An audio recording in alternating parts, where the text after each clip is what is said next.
First of all, can I say that I welcome this motion by the Rural Independents because it seeks to address in a practical way some of the challenges faced by tourism and hospitality businesses across the country, and I especially welcome the key proposal on reducing VAT rates for the sector to 9%, because this is an immediate and practical step that can be taken that would lead to an immediate impact on the viability of so many businesses. Now, we are accustomed to government and government ministers bemoaning what they cannot do. They often tell us that they would love to take on board proposals and suggestions put forward by the opposition and even by their own backbench TDs.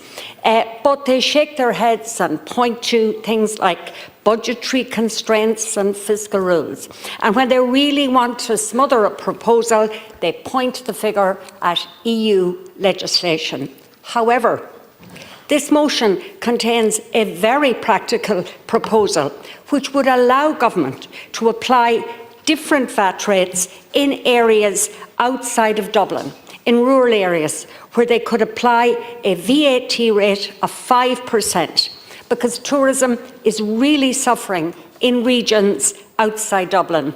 And that also would deal with the issues raised by many of our colleagues, because it would separate the very profitable businesses from those who are struggling. So what I'm saying, Minister, is the EU is no barrier. We have an EU reduced VAT rate directive, which allows for this very situation. We see it applied in Italy, in Hungary, in Latvia, Lithuania, Malta and Romania, and we see it applied in Portugal, a country where tourism is an integral part of its economy. This helps to support tourism in more peripheral areas, while let's say our capital, Dublin, it has much greater opportunity to host major events, national and international, whether it's concerts, sporting events, etc. In fact, Minister, half of Sligo will be in Croke Park next Sunday to support the Black and White, because Dublin has those venues and those opportunities to host all these national and international events. But we can see how the further reduced VAT rate is working in other EU countries. And at the very least, we need to look at a pilot programme, let's say for 1 to 2 years, where we would have a lower VAT rate on hospitality businesses. And the North West would be an ideal location to look at that, Minister, to see how it works out. Because first of all, it is by definition rural and peripheral, but crucially, it's beside the border with Northern Ireland, and a lowering of the VAT rate would be hugely significant in equalising the cost between running a business north and south of the border and giving those businesses a real chance of survival. Now, one of the crucial issues for many towns in the areas that I represent is that hotels have been taken over to provide accommodation for Ukrainians, and local tourism businesses, whether it's a local restaurant, an activity centre of whatever kind, a souvenir shop, a local tea shop, etc., have all suffered greatly because there is no footfall in the context of either national or international tourism. Now, the government took over these hotels, and the very least it can do is to now reduce the VAT rate on those tourism businesses that relied partly or largely on the tourists that would otherwise have stayed in those hotels. Minister, I'm thinking of places like Ross's Point in Sligo, Bundoran in Donegal, indeed all of North Leitrim, Ballinamore and in South Leitrim, and many other towns where some or all of the tourism accommodation is no longer available for tourists. Now, to be fair, we see a situation in Drumshanbo where the state is concluding its contract in relation to accommodating Ukrainian refugees.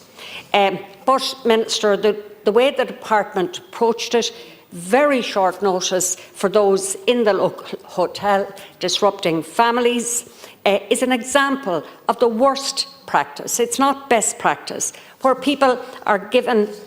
Best practice would be people would be given an opportunity to find new accommodation, to transfer to new schools, to try and find new employment if that was necessary. But that didn't happen. And that's not acceptable. And that has created severe difficulties for so many of those Ukrainian refugees and the local community. But I understand that with support from the community, that many of those living in the local hotel have found some kind of alternative accommodation. But Minister, that's no way to manage the transition. So I'm not just talking here about blanket moving forward. I'm just saying manage it properly. But given that now that hotel no longer is accommodating Ukrainians, and hopefully it will soon be available for tourists. And I would ask for accommodation on this. I have written to the Minister but received no reply.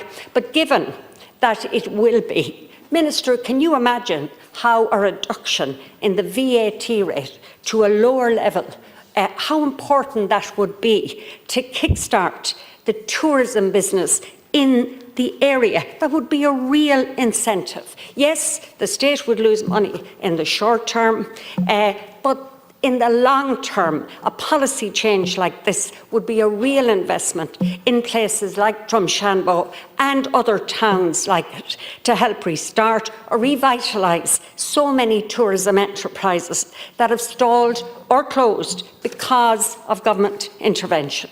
And before I finish, Minister, I want to read a letter I received from a restaurant owner in my constituency, without naming the business or the location, but which gives a really good overview of the impact of recent government decisions. And it says, "Dear TD, I am writing to you as a business owner of a particular business in a particular town, and on behalf of our colleagues, ourselves and our colleagues in the industry nationwide, we, along with many businesses in our area, are at risk of closure if VAT is not returned to 9%. We're a husband and wife-run business, opened in the last 4 years. The hotel in our town housed Ukrainian refugees from 2023 onwards, and this has resulted in a 20% drop in our business outside of the summer season.